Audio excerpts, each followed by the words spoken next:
is the Kevin Jackson Radio Show. Okay, we are back. You are tuning into the Kevin Jackson Radio Show. I am guest hosting on the Kevin Jackson Radio Show. This is Brett Segal, also known as the Disgruntled Millennial. I'm broadcasting to you live from Jacksonville, where I am free from your racism, hatred, patriarchy, bigotry, and homophobia and Islamophobia.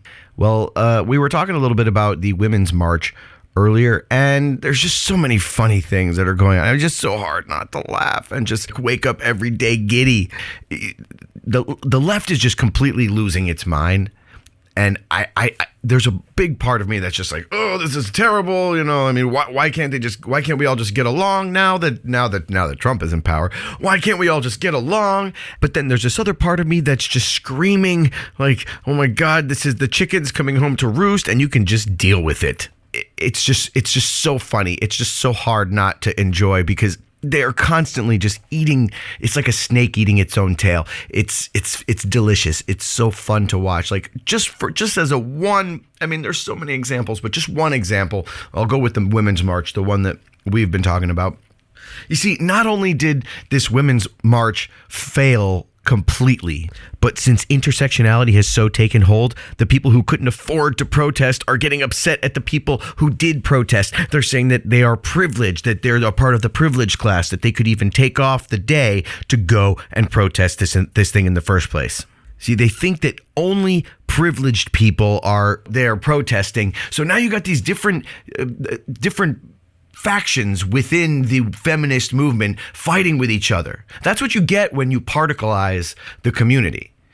That's what you get with intersectionality, where it's not just good enough to be women power, to have women banding together and fighting against men and fighting against the white supremacy and fighting against the patriarchy. That's not good enough. We need to further dissect and divide people on this hierarchy of victimhood, so that the white women have more privilege than the black women. And the Hispanic women have more privilege than the black women. But the Muslim women, well, the black women, they've got, there's light-skinned black women, there's dark-skinned black women, you've got light-skinned Hispanic women. They just want to continue dividing themselves into these smaller and smaller enclaves. And guess what? They're fighting with each other. They've totally lost sight of the goal. They've totally lost sight of fighting white supremacy. Now it's all about intersectionality. Now it's all about,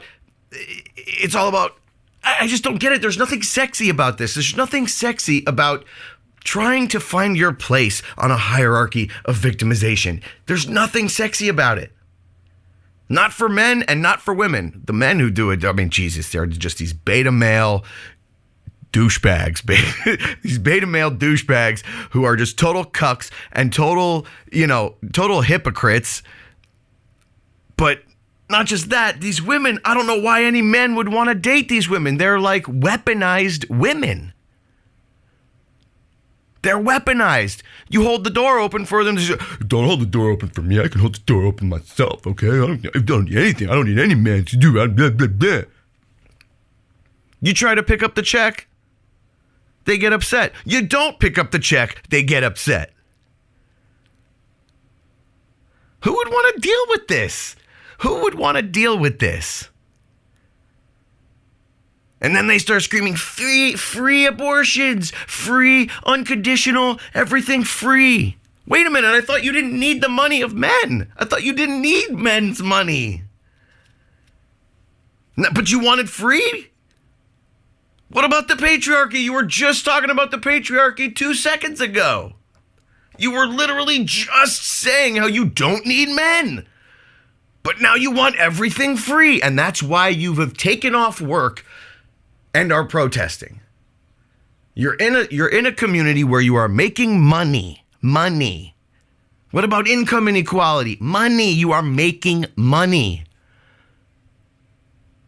But no, someone else out there made different life decisions. He's got different genitalia. He's got different hormones and stuff running through his body. He's got a different drive to do different things that are riskier and bigger and that are just more suited for men.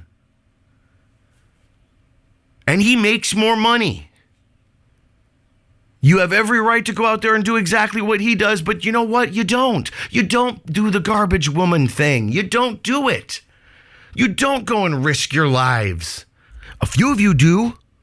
You aren't 95% of workplace deaths. But you're going out and marching for what? To get more free stuff from men? Okay, I'm gonna go really politically incorrect here, okay? Why is it that all these feminists are fat, ugly, homely people that no man would want to go and take care of? What's funny is that these women tacitly understand and accept whatever patriarchy they're trying to get rid of just by marching. No, honestly, I mean, seriously, why is it that most of these feminists, the people like holding up signs saying eradicate men, why is it that no man would want them? That no man would want to have sexual relations with them?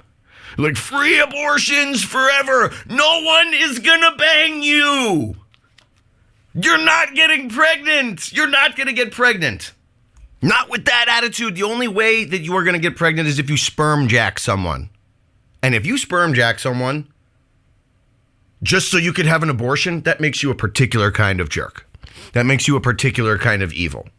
You see how when liberals try to prove a point, they actually end up proving the opposite? Oh my God, this stuff gets my panties in a bunch, for lack of a better phrase, because, I mean, seriously, I don't even take credit for, look, I can't even take credit for all these dangerous jobs. I don't have a dangerous job. My job is super awesome. I sit in a room, I make music, I talk about politics. It's great. I love it. But you know what? I owe it to them. I have a noblesse oblige to stand up for these men.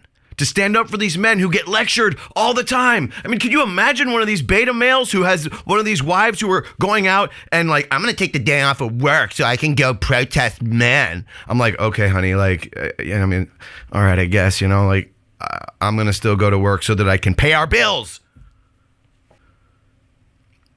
There's something seriously ironic and defunct about that. Seriously ironic.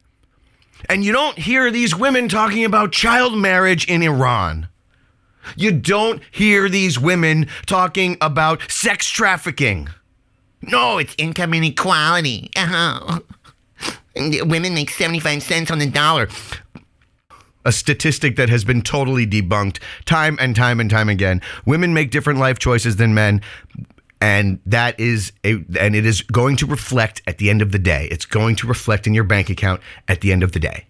Okay? That's it. Women make different choices. Like skipping work willy-nilly. So that you can